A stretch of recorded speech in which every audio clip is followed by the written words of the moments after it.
সম্পূৰ্ণ টাই ভাষাত আছে সম্পূৰ্ণ টাই ভাষা পুৰণি পুৰণি আৰু সৰু পুথি কিমান বছৰ পুৰণি এইবিলাকো প্ৰায় বিশেষ এইটো মুদ্ৰা ভৰাই লয় তেতিয়া আৰু পুনৰ এইটো বাঁহৰ নি এইটো প্ৰায় 200 প্ৰায় 300 বছৰ ধুনীয়া সৰু আমাৰ ঘৰৰ আছে দুখন আমাৰ ঘৰৰ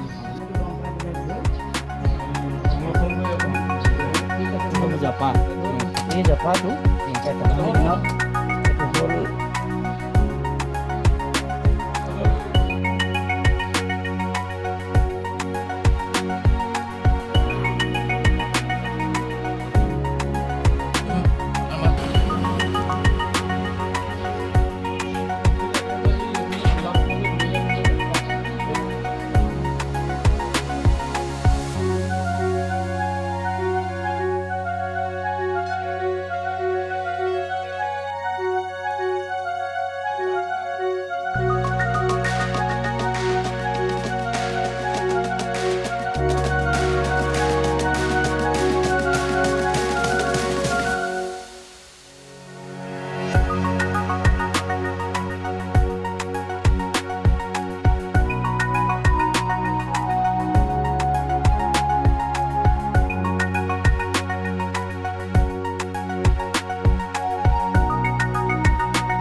মই বৰ্তমান উপস্থিত আছো শিৱসাগৰ জিলাৰ বকতাৰ ননাচ গাঁৱত আৰু এই শিৱসাগৰ জিলাৰ বকতাৰ ননাচ গাঁৱৰ এজন বয়োজ্যেষ্ঠ ব্যক্তিয়ে এতিয়া সপোন দেখিছে বাঁহ শিল্পক বিশ্ব দৰবাৰত প্ৰতিষ্ঠা কৰাৰ আৰু তেওঁৰ নাম হৈছে মোহন শইকীয়া আৰু মই বৰ্তমান মোহন শইকীয়াৰ বাসগৃহত বৰ্তমান উপস্থিত আছো আৰু এই মোহন শইকীয়া বাসগৃহ বৰ্তমান এক বাঁহ শিল্পৰ উদ্যোগলৈ যেন পৰিণত হৈছে বুলি ক'ব লাগিব এই মুহূৰ্তত হয়তো ND24 দৰ্শকসকলে পোন প্ৰথমবাৰৰ বাবে দেখিব এই মোহন শইকীয়া নামৰ ব্যক্তিজনে বাঁহৰ যিসমূহ ঢকুৱা সেই ঢকুৱাত আচলতে তেওঁ এইদৰে কিতাপ প্ৰস্তুত কৰিছে প্ৰায় 90 চনৰ পৰা তেওঁ এইদৰে এই বাঁহ শিল্পৰ লগত জড়িত হৈছে মোহন শইকীয়া আৰু আমি ND24 জৰিয়তে আমি আমাৰ যিজন এই শিল্পৰ লগত জড়িত ব্যক্তি মোহন শইকীয়া আমি মোহন শইকীয়াক আমি চিনাকি কৰাই দিব বিচাৰিছো এইজন হৈছে মোহন শইকীয়া আৰু তেওঁ যি কুমলীয়া বাঁহৰ যি ঢকুৱা সেই ঢকুৱাত তেওঁ বিভিন্ন আচলতে কিতাপ তেওঁ লিখি ইতিমধ্যে তেওঁ বিখ্যাত হৈ পৰিছে ক'ব লাগিব এজন মোহন শইকীয়া আৰু যদি আপুনি যদি আমাৰ ND24 যদি আপুনি যিসমূহ বাঁহত আচলতে যিবোৰ কিতাপ নিৰ্মাণ কৰিছে যদি দেখুৱাই ভাল হ'ব যদি আমাৰ কেমেৰা আগত যদি দেখুৱাই খুবেই নিশ্চয় ভাল হ'ব ND24 দৰ্শকসকলে ভাল হ'ব এইসমূহ কিতাপ আচলতে এখন কিতাপ তেওঁ ইতিমধ্যে বাঁহৰ যি ঢকুৱা সেই ঢকুৱাত তেওঁ বনাইছে এইসমূহ চব নিশ্চয় বাঁহ বুলি এইখিনি হ'ল বাঁহৰ কামি হয় আৰু এইখিনি হ'ল বাঁহৰ কুমলীয়া বাঁহৰ যিটো মানে ঢকুৱাটো আমি ঢকুৱা বুলি কওঁ সেই ডাঙৰ বাঁহটো মানে বৰ ভলুকা বৰ কাক বুলি কয় এনেকৈ ইংৰাজীত তাৰ নামটো হ'ল ডেনড্ৰকেলামাছ জেগেঞ্চিয়াছ সেই বুলি ক'লে পৃথিৱীত এই বাঁহটোৰ নাম জানে আমাৰ আঞ্চলিক নাম থলুৱা ভাষা হিচাপে বৰ ভলুকা বৰ কাক ভালুকি লথৌ বিভিন্ন নাম কয় কিন্তু জাতটো একেটাই সেই বাঁহটোৰ বাকলিটো সংগ্ৰহ কৰি মই এই ধৰণে কিতাপ প্ৰস্তুত কৰাৰ চিন্তা কৰিলোঁ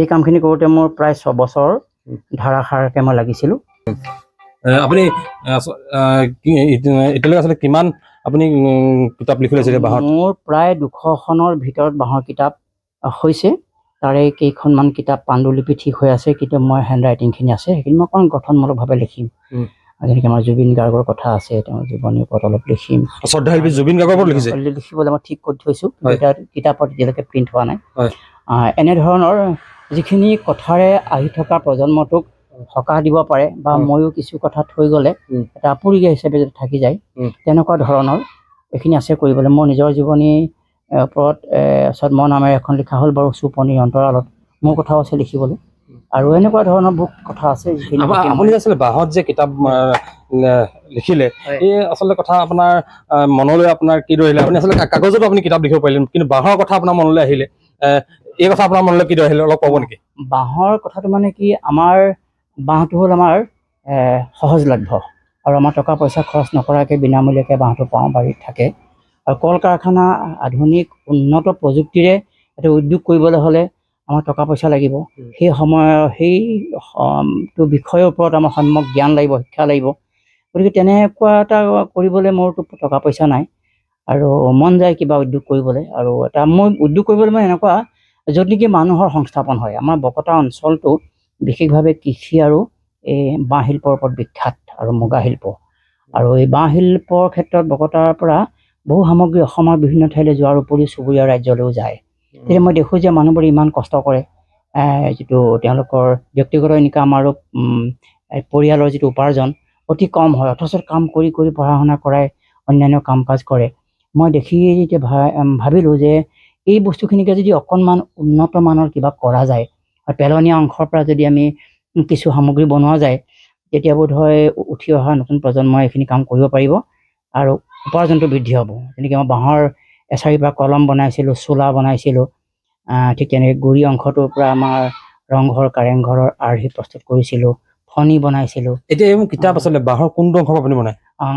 বাঁহৰ যিটো মানে ঢকুৱাটো, এই ডাঙৰ বাঁহটো যিটো লথৌ ভলুকা বৰ ভলুকা এনেকুৱা ধৰণৰ নামৰ কাৰণে যে কয়, মই ইতিমধ্যে কৈ আহিছোঁ, সেই বাঁহটোৰ বাকলিটোৰ পৰা ঢকুৱাটো কোমলীয়া বাঁহটো ডাঙৰ হৈ যাওঁতে গুৰিৰ পৰা প্ৰায় 10টামান পাব এৰি তাৰ ওপৰৰ পৰা প্ৰায় 10টামান পাবৰ ভিতৰত যিখিনি বাকলি এৰি যায়, সেই বাকলিখিনিক এটা নিৰ্দিষ্ট উত্তাপ দি এটা ব্যৱস্থাৰে কামটো কৰিব লাগে। প্ৰচেছত কৰিলে এই পেপাৰৰ আকাৰে তৈয়াৰ কৰি এটা আধুনিক আৰ্হিৰ কিতাপ কৰিবলৈ মই চিন্তা কৰিছিলোঁ।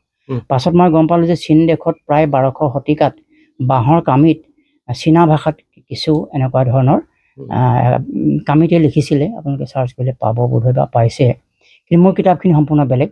বাঁহৰ ঢকুৱাত আধুনিক কিতাপৰ আৰ্হিৰে বা সাঁচি পাতৰ আৰ্হিৰে তেনেকুৱা ধৰণে সৰ্বাধিক কিতাপ লিখিছোঁ বুলি মোৰ নিজকে ধাৰণা কৰিছিলোঁ। মই কাকো কোৱা নাছিলোঁ। পেপাৰ পত্ৰ বা আন তেনেকুৱা মিডিয়াত এইবোৰ কথা আপোনালোকৰ সাংবাদিক বন্ধুসকলেও কেতিয়াবা উল্লেখ কৰিছিলে। আৰু 200 বছৰ পুৰণি কাঠৰ তলিয়াৰ পৰা আদি কৰি বিভিন্ন পৌৰাণিক যিসমূহ সা সামগ্ৰী, সেই সা সামগ্ৰীসমূহ এই সংগ্ৰহালয়ত সংৰক্ষণ কৰিছে। আৰু এটা কথা ক'ব লাগিব, যিহেতু এই যি বকতাৰ যি ননাথ গাঁৱৰ যি মোহন শইকীয়া, এই মোহন শইকীয়াৰ এই যি বাঁহ শিল্প, সেই বাঁহ শিল্পক আচলতে তেওঁ বিশ্ব দৰবাৰত প্ৰতিষ্ঠা কৰাৰ এক সপোন ৰচিছে বুলি ক'ব লাগিব এই মুহূৰ্তত। আৰু দেখোন 200 বছৰীয়া আচলতে পুৰণি যি সাঁচি পাতৰ পুথি, সেই সাঁচি পাতৰ পুথিও ইয়াত তেওঁ সংৰক্ষণ কৰিছে। বিভিন্ন ধৰণৰ আচলতে কৈ শেষ নহ'ব। আৰু তেওঁ বাঁহেৰে বিভিন্ন ধৰণৰ যিসমূহ জাকৈ, খালৈ, নাঙল, মৈ আদি তেওঁ তৈয়াৰ কৰি এইসমূহ সংগ্ৰহালয়ত সংৰক্ষণ কৰিছে। আৰু মই এই বস্তুখিনি আজিৰ পৰা 2 বছৰমান আগলৈকে অসমৰ উপৰিও অসমৰ বাহিৰত ভাৰতবৰ্ষৰ বিভিন্ন ঠাইত এইখিনি প্ৰদৰ্শন হিচাপে যোৱা হৈছিল আৰু সেইখিনি চৰকাৰে বা বিভিন্ন অনুষ্ঠান প্ৰতিষ্ঠানে সহায় কৰিছিলে। আৰু দিল্লীত মই কেইবাবাৰো গৈছোঁ, তাৰ পাছতে বাংগালুৰু গৈছোঁ ট্ৰেইনিং বা প্ৰদৰ্শনী, আৰু দেৰাদুনলৈ গৈছোঁ, বা গুৱাহাটী বা অসমতো বহুত হৈছেই। মই এইটো কিতাপো প্ৰায় 50খন কিতাপ মই বিক্ৰী কৰি দিব লগা হ'ল আগত। তাৰে মৰাণ কলেজ লাইব্ৰেৰীত আছে ভালেকেইখন কিতাপ আছে, আৰু অন্যান্য ব্যক্তিয়ে 2-এখনকৈ নিলে। আৰু জয়সাগৰ মানে শিৱসাগৰ কলেজত এখন ইণ্টাৰনেশ্যনেল হেৰি হৈছিলে, ৱৰ্কশ্বপ নে ছেমিনাৰ হৈছিলে তেনেকুৱা, তাত প্ৰদৰ্শনী কৰিছিলোঁ।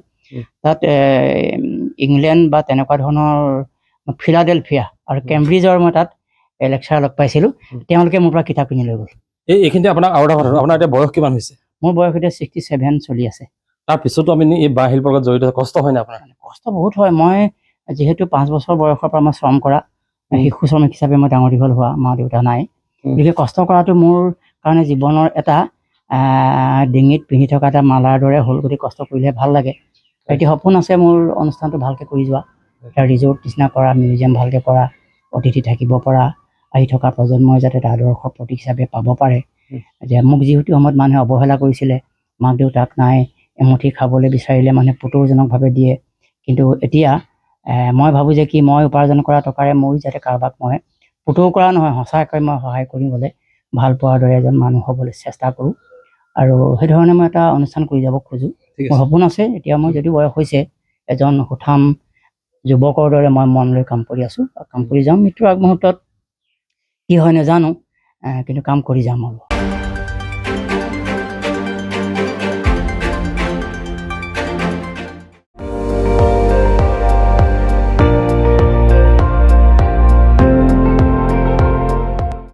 আপুনি চাই আছে ND24, সৰ্বশ্ৰেষ্ঠ নহয় সৰ্বোত্তমৰ দৌৰত।